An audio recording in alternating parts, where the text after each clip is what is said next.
Hello and welcome to another episode of the Duct Tape Marketing Podcast. This is John Jantsch. My guest today is Jodi Wellman. She's a speaker, author, assistant instructor in the Master of Applied Positive Psychology program at the University of Pennsylvania and founder of 4,000 Mondays. She really just wants people to live squander-free lives without deathbed regrets. And we're going to talk about her book that deals with that very topic. You only die once. How to make it to the end with no regrets. So Jodi, welcome to the show. Oh, thanks. I'm excited to be here with you. So obviously the point of the book is no regrets, right? Or how to make it to the end, without regrets. The hook, of course, is to like shake people and say you're going to die. So how do you find that people take that? I mean, especially Americans, we don't like to talk about death. I mean, in Eastern cultures, it's actually a very common practice. Yeah. So how do you find particularly people on this side of the ocean, taking to this idea of you telling them they're going to die?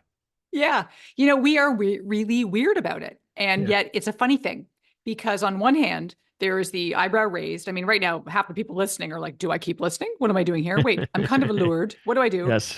And so I've noticed this really kind of cool, like, wait, tell me more. And yet we're scared. And it's okay because we come by our denial, honestly, especially like you said, Western cultures, we don't really want to talk about it. And yet we do want to talk about it deep down.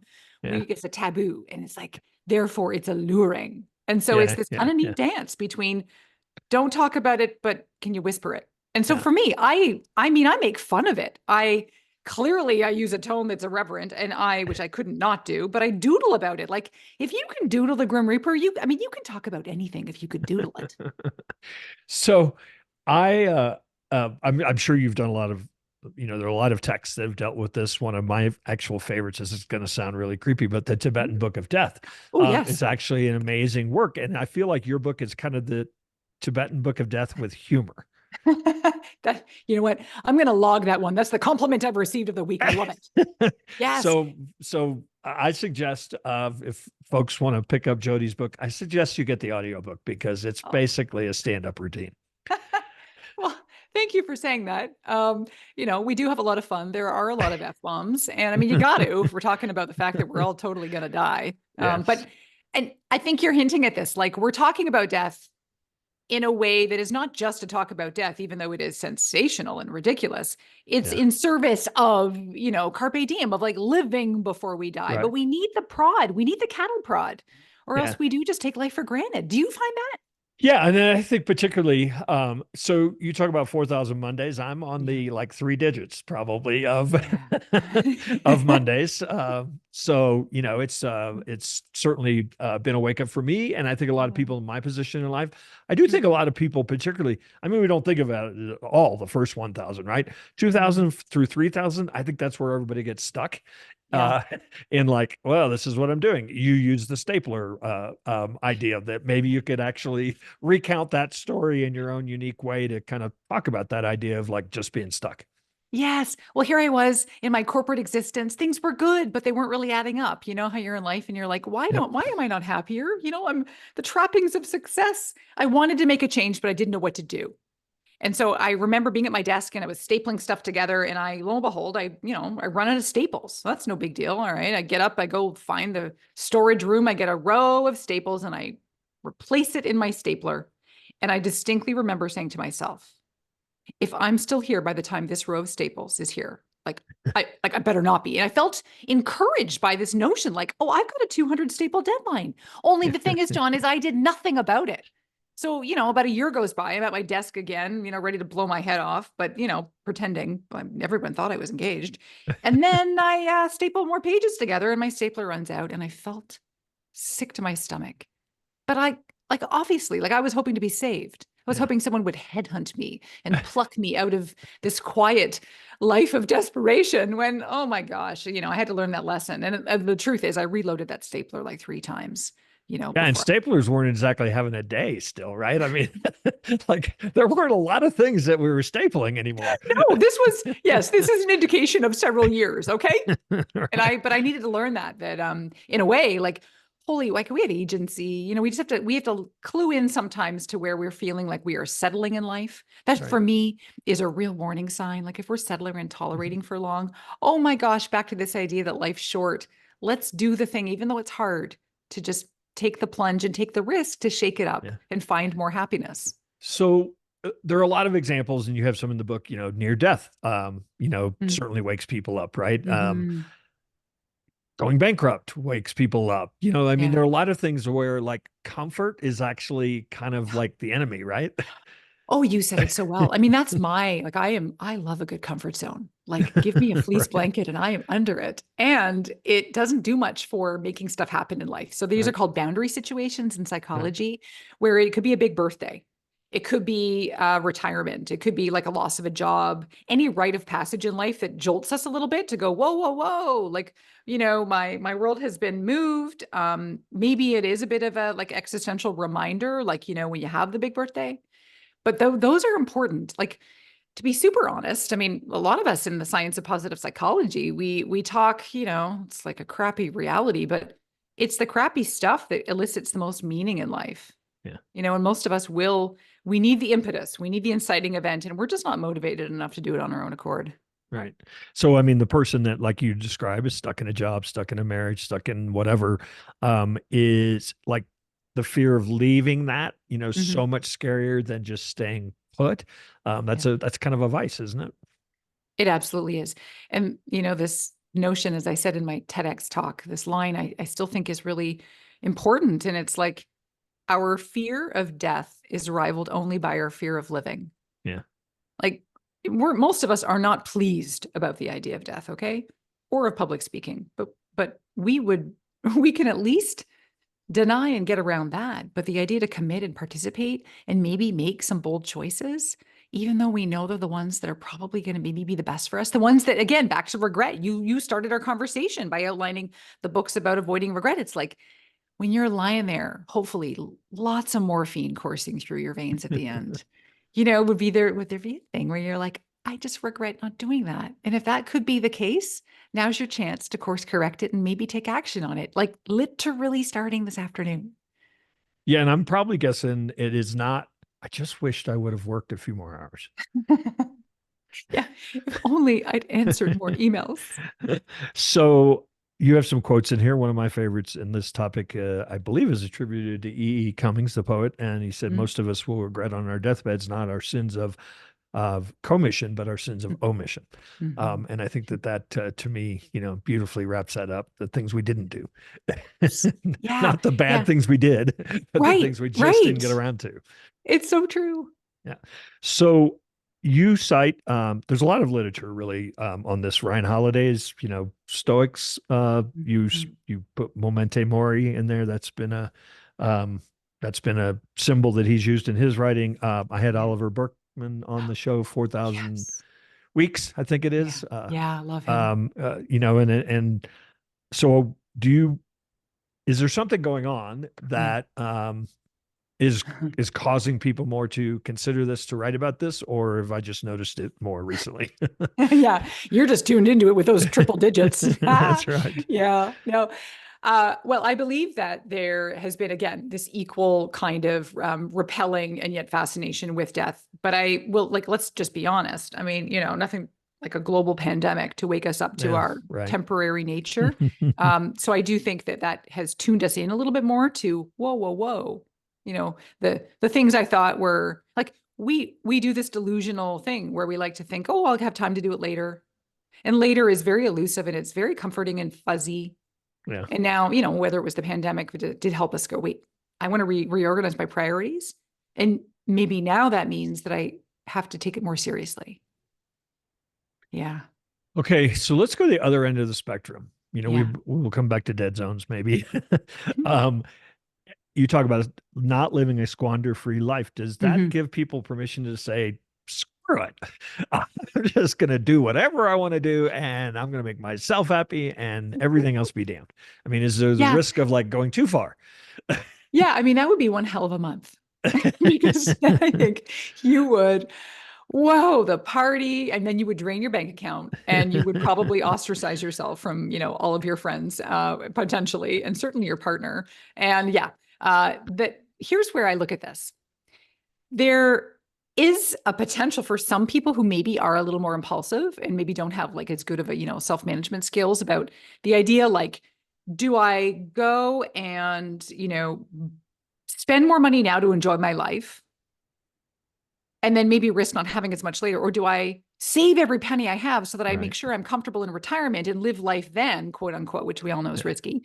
But then I'm going to like kind of be, again, wasting my life and living small now. It's always going to be the awkward balancing act. And my shortcut to finding the answer to that is about asking yourself what you would regret and what you wouldn't, and what you would regret doing and not doing. Yeah. So there's one woman I know who is, she's planning a really big, expensive family reunion trip.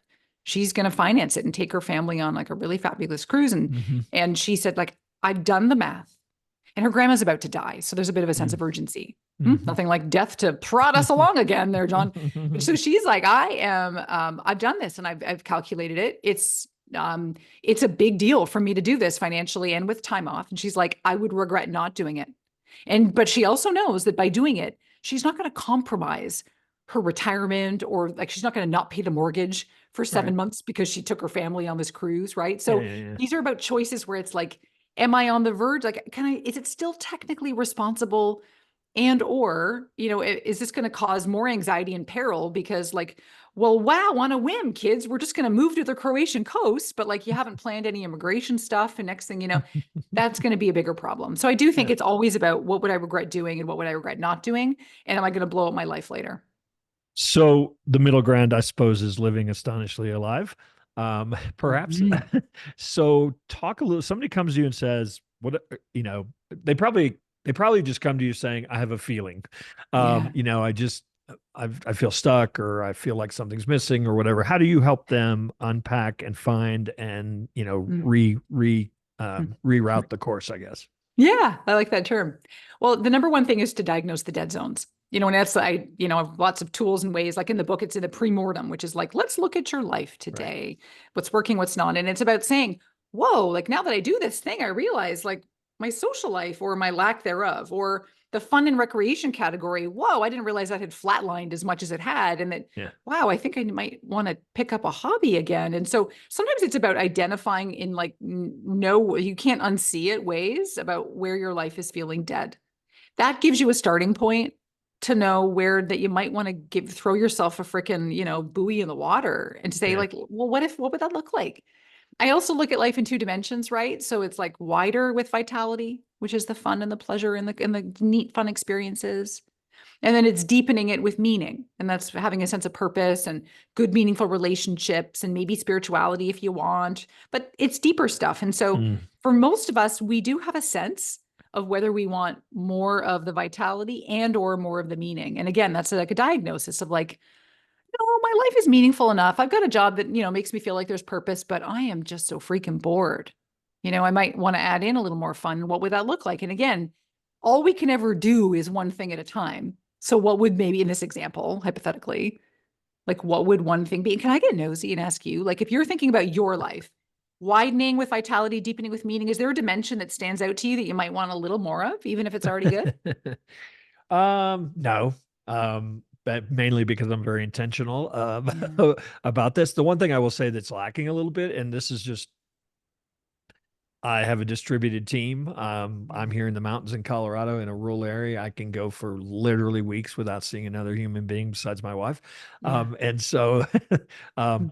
probably forcing some of that interaction that, and I think some of us have just developed that habit because of this stupid thing called Zoom. Um, we don't even have to go see clients anymore. It's amazing. So I would say that's probably the area that Mhm. would come Yeah. to mind first. Yeah. Maybe just a touch more of the social side. Yeah. Yep. Yeah. The anti-shining situation. Yeah. Yep. So what have you, I'm assuming that you, because you work with people, you've had a couple successes with people breaking through a little bit. What are some of the things you've learned actually from Mm. seeing people make a change? I love this question. Well, I think about In workshops I do, which is mostly the case now, doing like keynotes and workshops with Yep. groups and Yep. teams and events. And it's like there's something that's really cool that happens when you socialize your regrets that you might be having or your desires for more vitality and or meaning and like bucket list stuff, right? People love to learn and go, oh, that's right. I wanted to learn how to speak Italian too. And all of a sudden everyone's adding to their lists. So there was a group I worked with recently that did this really cool thing, which is kind of what I advocate, but they actually did it, which is what if you supported each other in living these full lives, outside of the confines of work? Because Hmm. the presumption, and this is based in research, which I go into in a hopefully not boring way, is about how if you're happy and well-rounded and fulfilled outside of work, you're going to be way better when you're in work and more Yep. productive and, Yep. more creative. And you know Yep. this. So this group all committed to things that they were going to uh, do to either feel widening, deepening, and they held each other accountable. So then I came back around 1 quarter later and it was like, someone's like, oh, I went whitewater rafting. I'm so proud I did it. And someone else was so excited because they, rekindled their music habit. Someone else was really excited because this person did like the orientation to be a volunteer at the local whatever, because you have to go through all the steps. But Hmm. like, so Hmm. they were Hmm. actually holding each other accountable and high-fiving each other for not just the work outcomes, but for living. Yeah. And that was a pretty cool thing that, again, builds trust on a team because then you're all, supportive of each other's lives in a broader sense. Yeah. You start seeing them as people. Oh my gosh. Some of them are. That's got to be against some HR policy somewhere. So I think I said, actually, uh, sorry, instructor of Master of Applied Positive Psychology. So how do you take that academia, Mhm. bring it down to practical, applications for, human emotions? Yeah. Well, everything that I do, every intervention, every recommendation is rooted somewhere in the science. And it's typically positive psychology, but it could be other branches of social psychology or cognitive or other parts of psychology. And so, for example, if I'm talking to somebody about one little life tip, if you will, I call it like this, the lowest hanging fruit Yep. is anticipation. It's having Right. something to look Mm. forward to. And so I have this very simple intervention where it's like, take out your calendar and you want to have something to look forward to 1 week in advance, 1 month in advance, and 1 year in advance. And these can be big or small. I don't care. Yeah. But that is all rooted in the science of savoring. And so I don't Yeah. need to necessarily give people the references or details, but I will let them know at the beginning of every workshop that it's rooted in the science. And when I'm writing my blog posts, I will post it, like I will give the reference.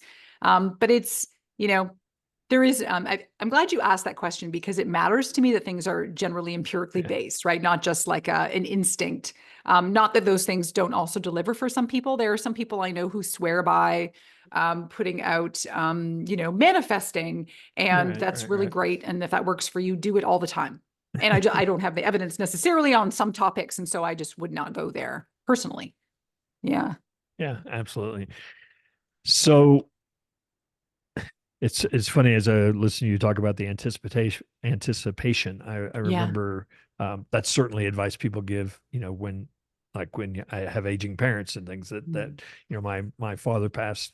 It's been a few years now, but I remember them actually talking about saying, make sure that he's like got something to look forward to, Oh, and I obviously that works at all ages of life, but I imagine it's probably even more dramatic in a case where somebody feels like they don't have much going on. it's a really good point. It also has Yeah. applications for people who have more of sort of like clinical issue in terms of mental health Sure. issues, Yeah. Yeah. depression, Yeah. just having Yeah. that little thing on the calendar that might be Yeah. just a glimmer, and Yeah. we're just really simple creatures at the end of the day, right? It's like just tell me I've got a good meal coming on Saturday night and I'll live Yeah. for it. Yeah. It's our subconscious completely controlling us. Yeah. Um, so Jodi, I appreciate you taking a few moments to stop by the Duct Tape Marketing Podcast. Is there some place you'd actually invite people to connect with you and find a copy of You Only Die Once? Oh, well, thank you for asking. I am over at 4000mondays.com and the book's there and fun stuff, resources. You can calculate how many Mondays you have left there. So no excuses not to do your mortality math. Yeah, there's a lyric in a song that I heard the other day that I thought was so funny. The artist goes on and says, "If you're only young once, how often are you old?" And I I thought, that's really, like a lot of people say, oh, you're only young once, right? And I thought, well, okay, how often are you old? I think you ought to incorporate that in somehow. Thank you. I'm writing that down on my yellow sticky. Thank So you. it's John Craigie is the artist. Oh, So go look him up. He's okay. Noted. hysterical too, live. Well, again, Jodi, I appreciate you taking a few moments, and hopefully we'll run into you one of these days out there on the road.